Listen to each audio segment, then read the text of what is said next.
Join us as career changers, company leaders, industry experts, and others who have been in your shoes share their stories, insights, and lessons learned to help you find enjoyment through employment in the tech world. I'm Nemo Ashong, and this is the Empjoyment Podcast. Hey there, employees. It's so good to be able to talk to you today. I'm really excited for you to have a chance to listen to this episode with Angela Christian.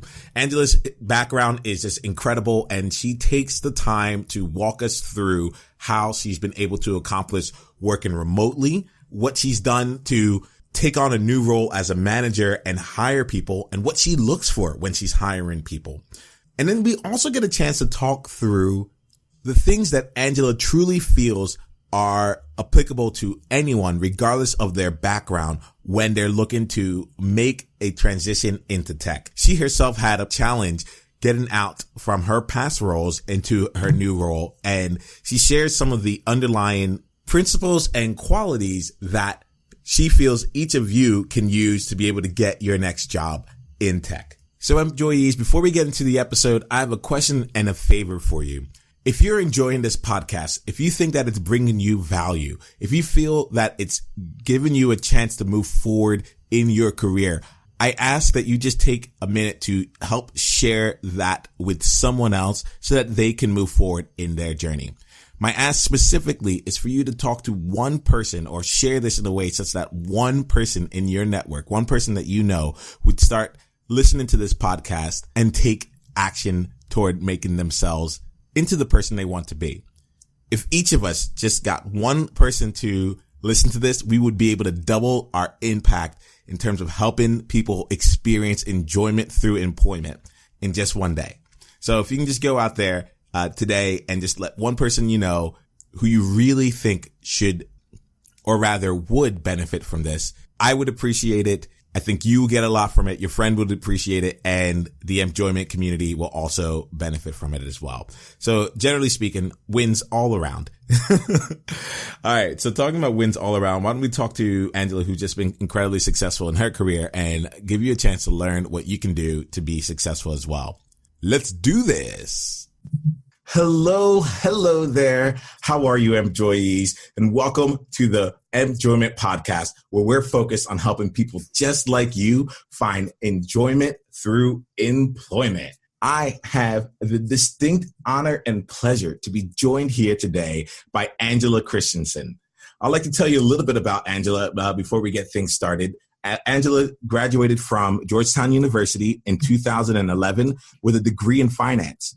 She spent the first 5 years of her career at Google focusing on sales and marketing, working with small mom and pop shops all the way to Fortune 500 companies. About a year and a half ago, Angela switched things up and joined an events-based startup called VenueBook to lead their acquisition efforts. Woo! Angela, this is a great way to start here. I'm so happy we get a chance to connect. I've talked about you from a little bit of a professional standpoint, but we'd love to get to know you from a personal standpoint. Would you mind sharing your life, love, work, and passion with us? Yeah, of course. Thanks for having me, Nemo. As you said, I am leading acquisition up at VenueBook right now. I currently split my time between New York City and Boston, mainly because I can't decide exactly where I want to live.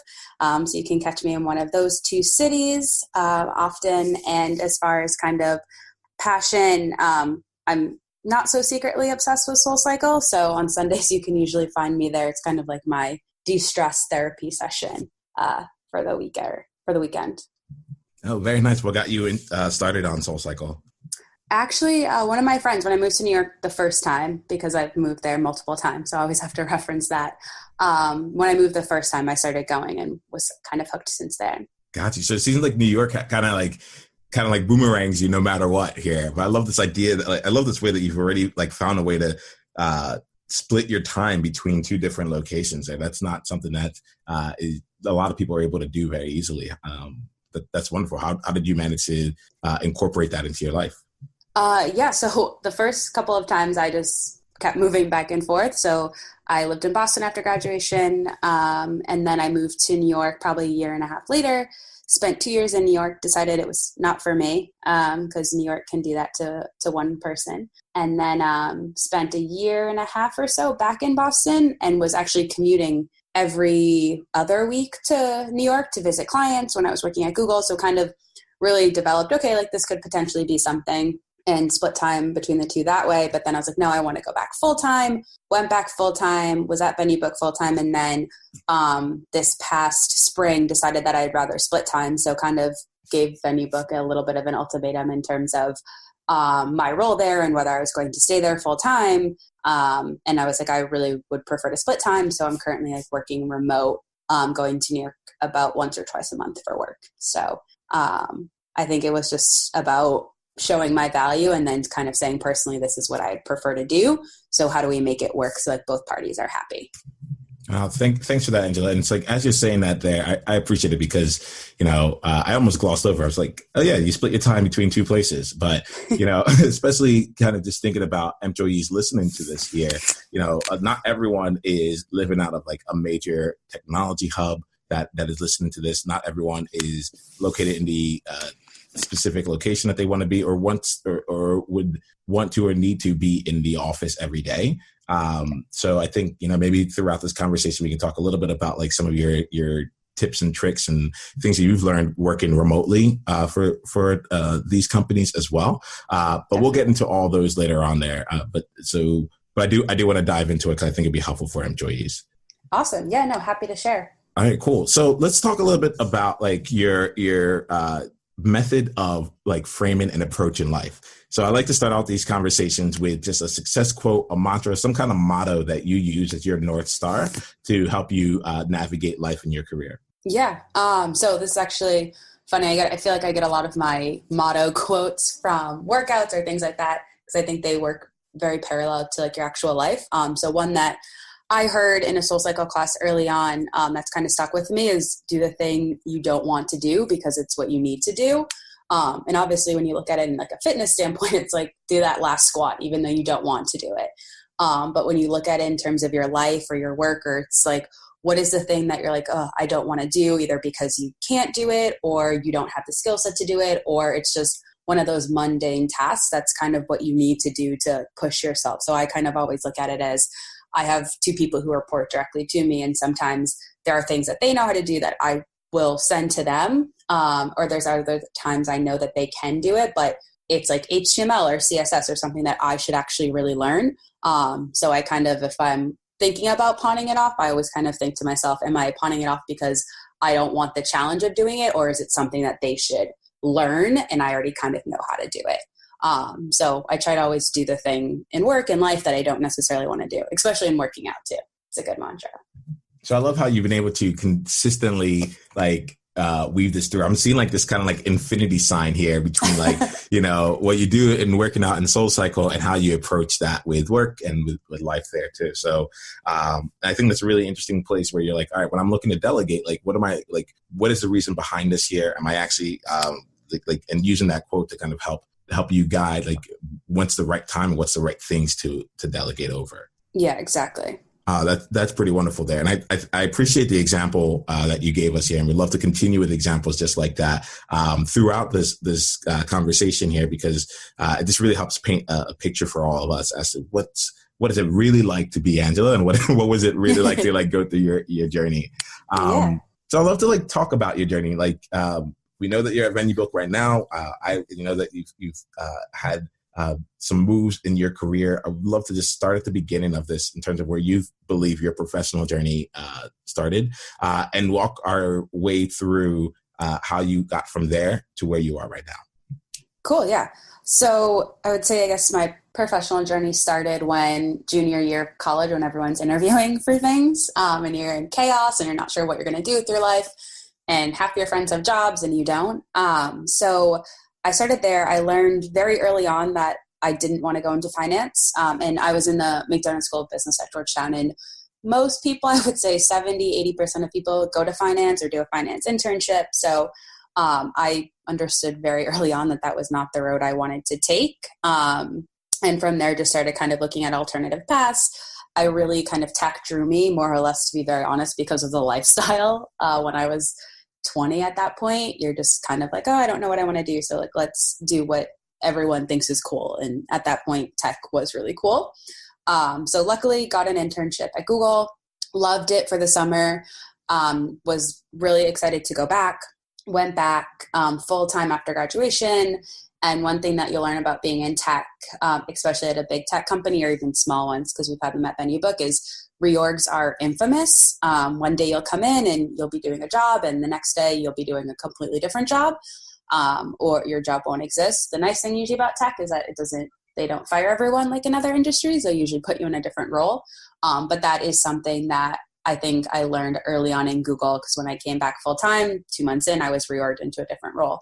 That role happened to be focusing on small and medium businesses and working with them on their advertising budgets with AdWords, which was really challenging and hard. It was cold calling, smiling and dialing, as we used to call it. Obviously not what I signed up for, but kind of learned through that experience to really just go with the punches. And I learned so much from it in hindsight, but in it was really hard to kind of get through the grind every day.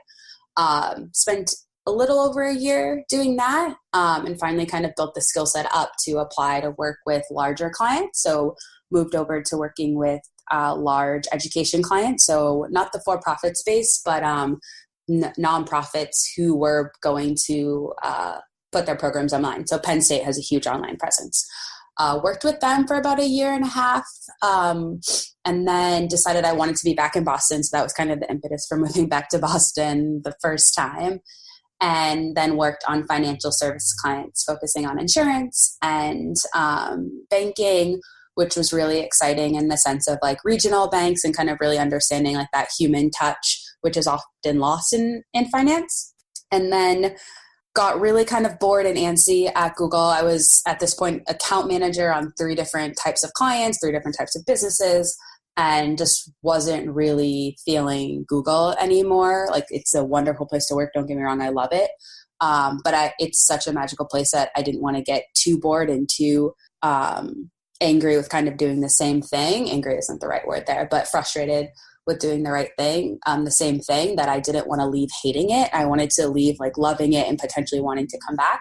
So started to look at other opportunities outside of Google, interviewed at a ton of spots. I mean, I think the one thing that's also good to know is when you are trying to leave a place, you're going to interview a lot and it's going to be hard. I got a ton of rejections. I think it was even harder getting those rejections because being at Google, people fill your brain with like, you're great and you're amazing and you're at the number 1 place to work. And like, why would you ever want to leave? Or like, anyone would hire you. You have all these great skills, which all of that is very true. But it's also the reality is not everyone's going to want to hire you just because you have something on your resume, whether it's a great school, whether it's a great company.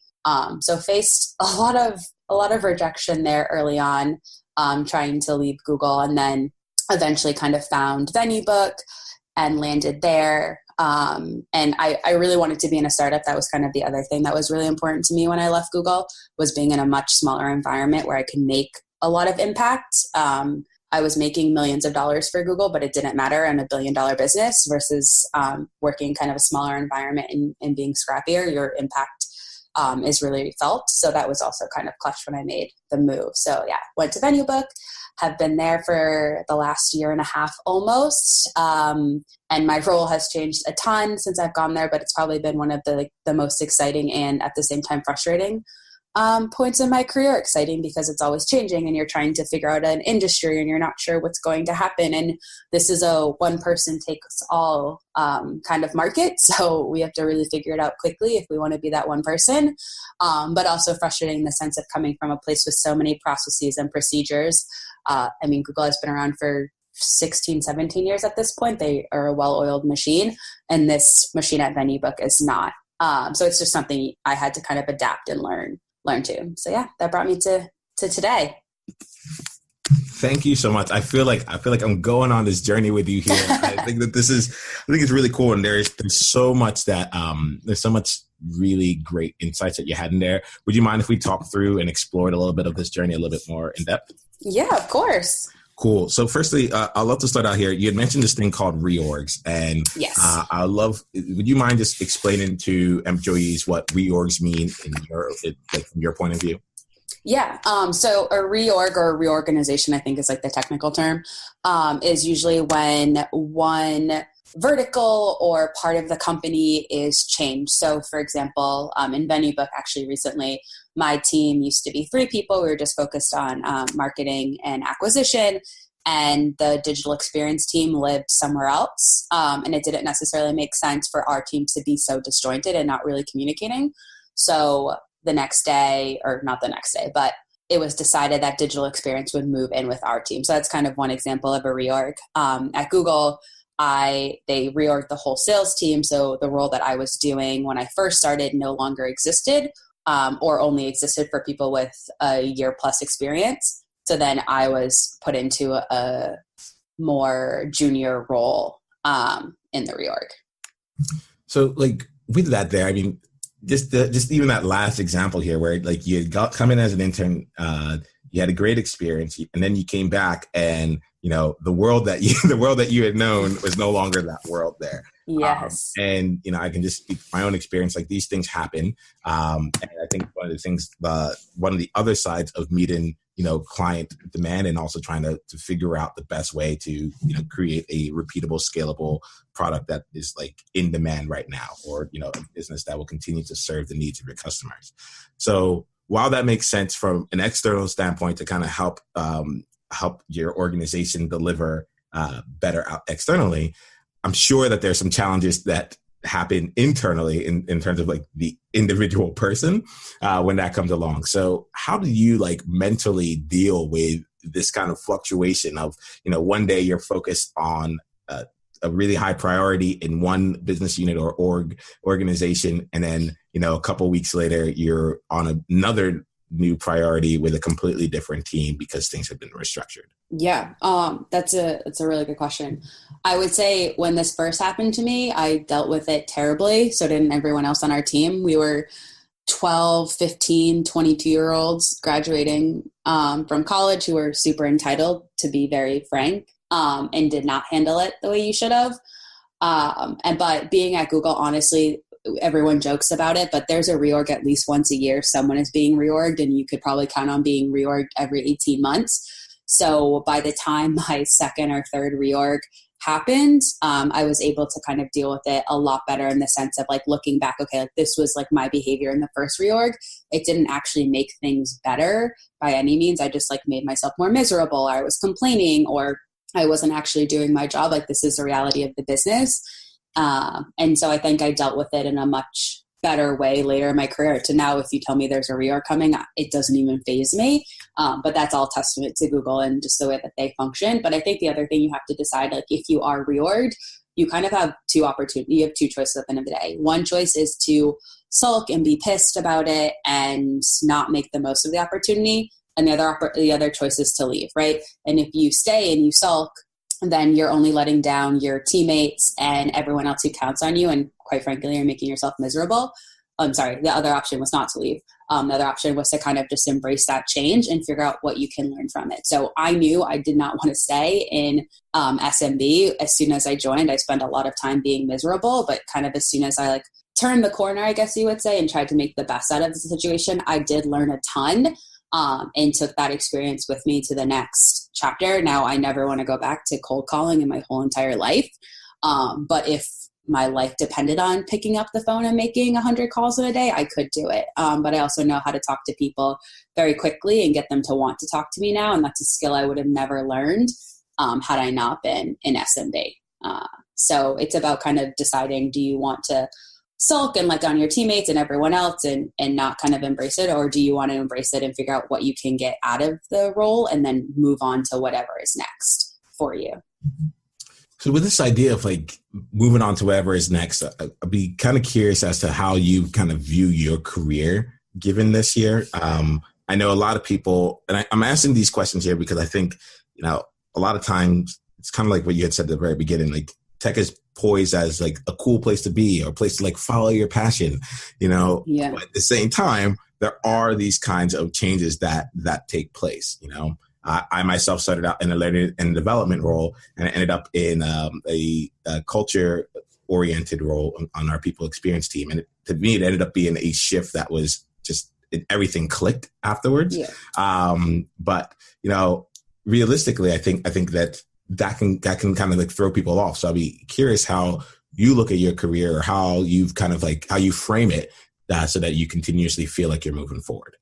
Yeah. I guess I kind of always try to look at, where am I right now and where do I want to be? And you don't always have the answers to that. I don't know exactly where I want to be in 10 years, 20 years, 30 years, even 5 years. People always ask your 5-year plan, and I kind of laugh at it because I'm still moving back and forth between New York City and Boston half the time. But I think about, what skill sets don't I have? Or like, what are my major challenges in my role right now? So to give you an example, right now, we have very limited engineering resources. And one of the big issues that I'm finding is like, I need simple like CSS, HTML things done, or I need these things changed. And my wants, quite frankly, go to the bottom of the pile for engineering, as they should with the business priority.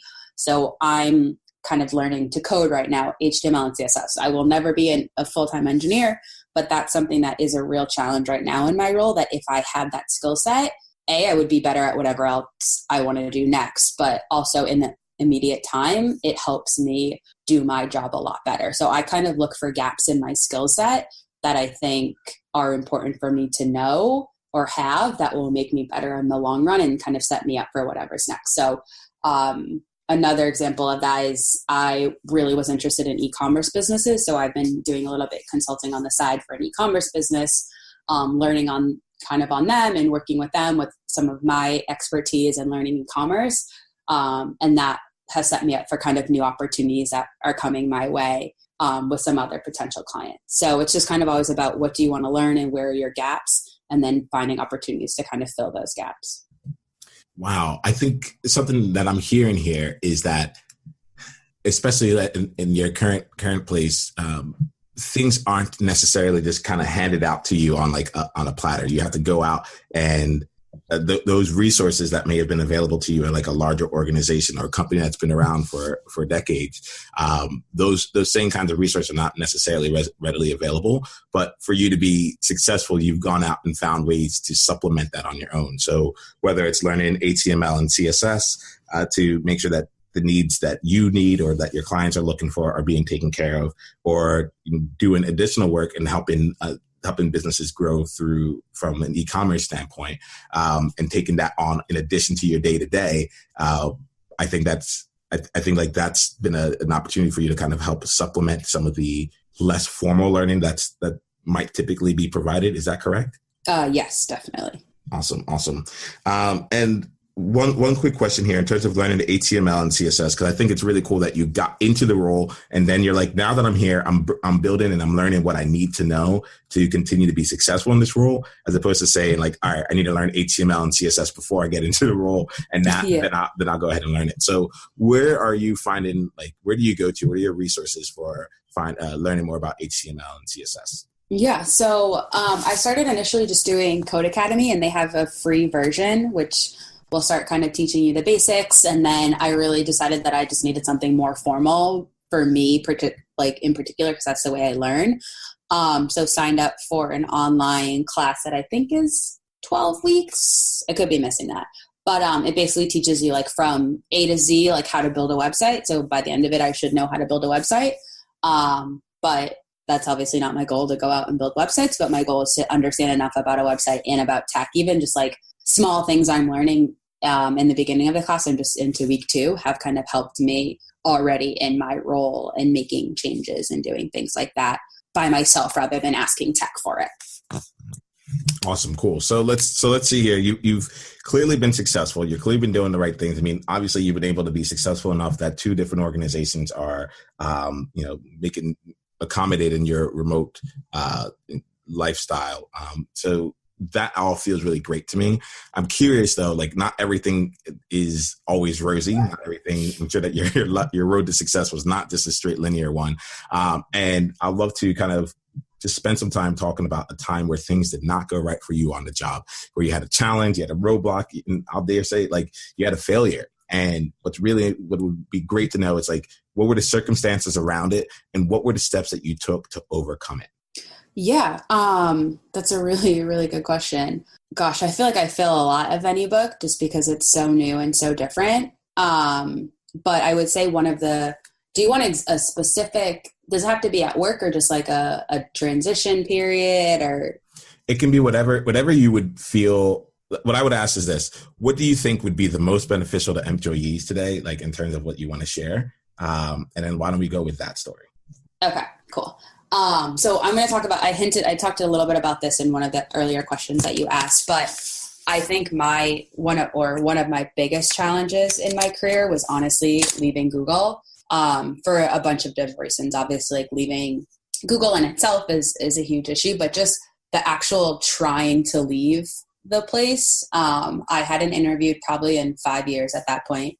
And I was getting inbounds from LinkedIn and thinking really highly of myself and all of these other things that people do when they're trying to leave a company and they have skills. And honestly, I'm still a baby in the sense of like career development, stuff like that. So I think I was overly anxious or like overly, what's the word I want to use? Confident in leaving Google, and ended up, as I kind of said, I faced a lot of rejection from not even getting interviews at certain places to getting to final rounds and not actually getting the job to getting second and third rounds and not getting the job at places that I definitely thought I was a shoo-in for, places that had reached out to me. So that was kind of the first time in honestly, like probably my life that I faced like a lot of rejection like that, just one after another, to the point where it really put like a lot of doubt in my mind of like, should I actually be leaving Google? Is there anything better out there? Like I have a really great role right now. I have a really good lifestyle. Like, why am I even trying to do this? And basically I thought I was never going to get hired anywhere else. And it was super depressing for a little while. But it ended up happening. I had kind of stopped the interview process and was kind of taking like a step back and saying, okay, like what do I actually want to do? Like I'm going after jobs that I don't even want to do if I get them at this point, because I'm kind of desperate to leave and try something new. And I just want an offer because I feel a lot of rejection. So took a step back kind of from the interview process to like reassess internally about like what I actually wanted to do and what was important for me in my next step. And kind of in that time frame when I was taking a step back, the Venue Book opportunity presented itself through a friend who had worked at Venue Book and knew what they were looking for and was like, I think this actually might really work for you based on like the conversations I had with him and the conversations that were going on internally at Venue Book. And I had an initial phone screen with them for their marketing person.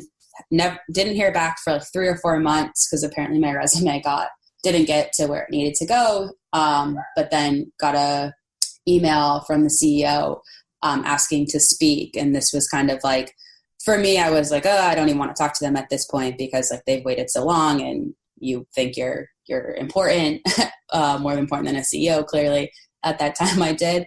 But took the call anyways and ended up, I'm obviously at Venue Book, so it was a really good fit. So I think during that time, it's really like, obviously everyone kind of like says, get through it and just keep going. But I really think it's more to like following, like trusting in the journey and trusting in the path and like knowing that like you have to whatever, or in order to find kind of your next role or the next thing, you're going to have to go through a lot of rejection. And sometimes you won't go through rejection. I've had times in this last 3 months where I've talked to someone and an opportunity has come right away.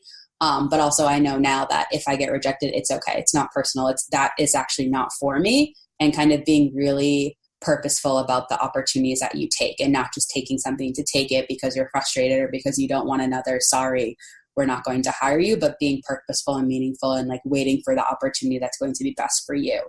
And I think I kind of learned that, and I can go through opportunities now, like a little bit more with a more fine-tuned tooth comb, getting tongue-tied, and really think about kind of what is this going to do for me? Is this actually what I want, versus just applying for a bunch of things or taking calls just to take the calls. So I've become a lot more purposeful in my next step because this process taught me so much. Wow, that's like a really awesome lesson to be able to have. I'm sorry that it came with a lot of toils and tribulations, but I feel like that's where, the best kinds of lessons come up. Like that's a kind of lesson where you can't just learn that on the job per se, Yeah. There's something I wanted to ask you here. And you had mentioned it at the very beginning where you're kind of like your resume, even though you might have like a pedigree of different things on there, it doesn't necessarily mean that you're going to get the role.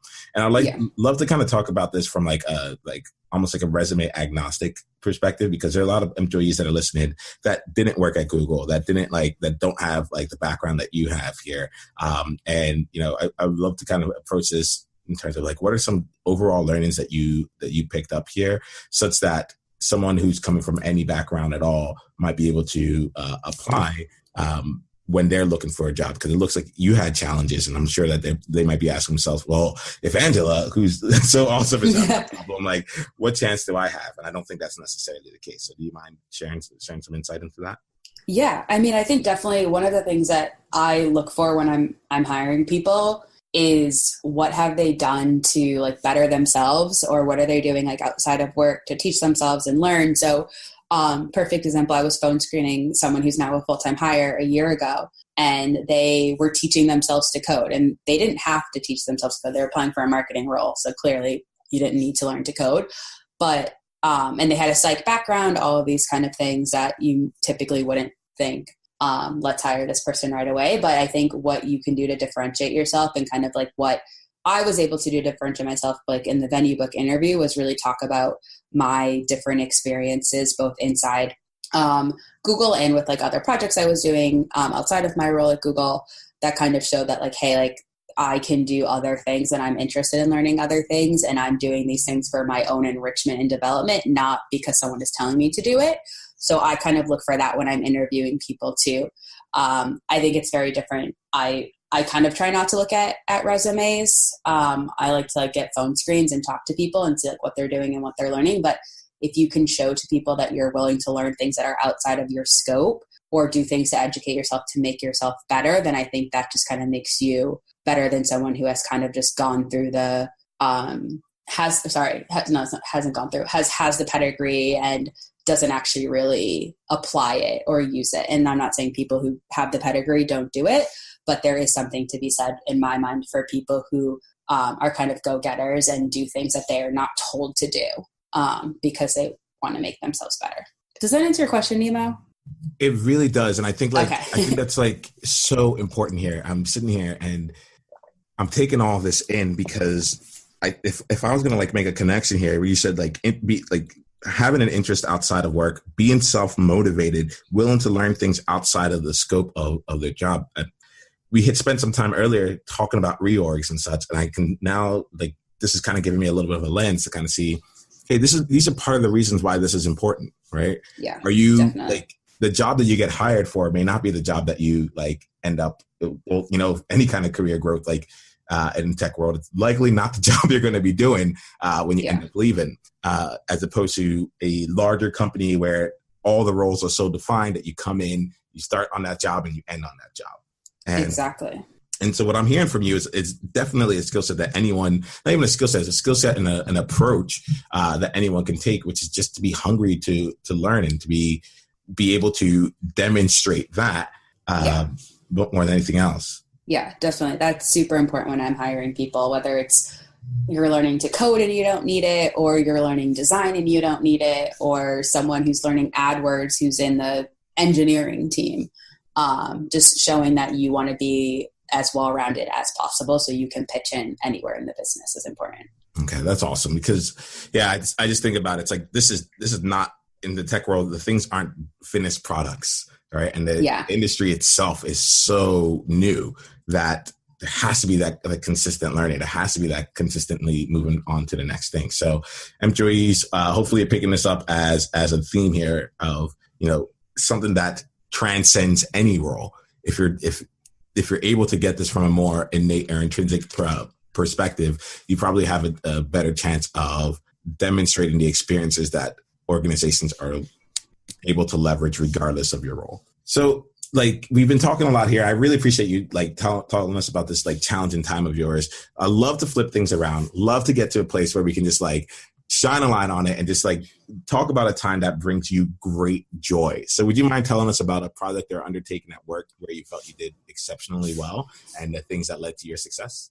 Yeah. So I would say my current team is probably one of my proudest moments at work. So when I got hired into Venue Book, I had zero management experience and probably had interviewed a handful of people in the 5 years at Google that I was there for. So one of my first projects was to hire interns, which was honestly crazy at the time because I didn't even think I thought I should be an intern at that point, starting at Venue Book. So took on that challenge, hired Alyssa and Gabby, who now are full-time at Venue Book. And that was kind of the first time in my career that I had to hire and make sure they were good and they were fit and mentor them, which was also crazy. So I was at this time where I was trying to figure out my job at Venue Book and trying to mentor these two 22-year-olds. And it turned out that we did hire them full-time, and now they're with me, and we are just, in my mind, such a great, efficient team to the point where like we balance each other out really well. Like are each other's strengths are the other one's weaknesses. So I think just creating and building a cohesive team. Obviously I know not all teams will be like this because I've been on teams that are great and teams that aren't great. But for me, I think one of like the proudest moments is just building this team from nothing and having us be kind of the model for what other teams at Venue Book are trying to do in terms of their work ethic, their work production, and how people are hiring and things like that. So that's one of my biggest things. Whoa, congratulations on that. Angela, Thanks. That's major there. That's so wonderful. So you came in without having any managerial experience and have been able to like not only hire really well, but like be able to hire something that like is really leading to great success for not just your team, but being noticed outside of your team as well. That's congratulations on that. That's not something easy. Thanks, Nemo. It's exciting. Yeah. Can I ask you, like, so like you came in, you seem really comfortable with just moving into roles that but I guess that comes with the territory. Like, how did you, like, what did you do to go ahead and build some of your managerial skills? Were there any kind of books, courses, people that you talk to help you kind of bring up that side of your skill set? Yeah, definitely. So I think I modeled off a lot of, I probably should have taken courses and things like that. That's the best way to learn, obviously, or one of the best ways to learn. But I think what I tried to do, because at that time I didn't have the time to devote to be as good at that as I wanted to be, or learn to be as good as that as I wanted to be. I'm just given trying to learn what I was going to do at BB as well. But luckily another part or good thing about having reorgs is you tend to get a lot of different managers. So I had a ton of different managers over the 5 years at Google. And I obviously had a manager at Venue Book. So I kind of looked at what were the things that I really liked that my managers did, what were the things I didn't really like that they did.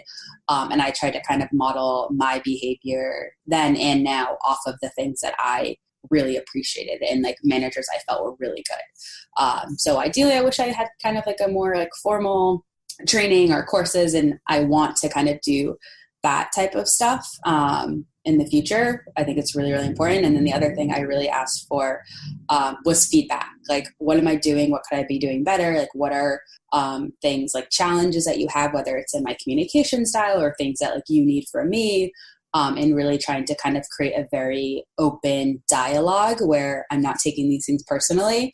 And that I'm giving kind of them the best experience and the best mentorship that I can give them. So I think being able to create that dialogue and also figuring out like, who do you want to be that you kind of really looked up to earlier in your career, whether it's like for a mentorship or whether it's for like managerial stuff, was really important in helping me develop kind of into a manager when I wasn't one. I'm not perfectly there yet, but I feel like I'm close. I don't know if anyone's ever perfectly there, but I think that this is something that that really resonates, and I think that we're all going to be put into situations where we're stretched, and I think that's part of the reason why we come into tech. It's that dynamic aspect and the ability for growth, and it's really great to hear how you modeled others that you felt did things right, and you picked the aspects that you wanted. You said you crafted your own version of what you wanted a manager to be.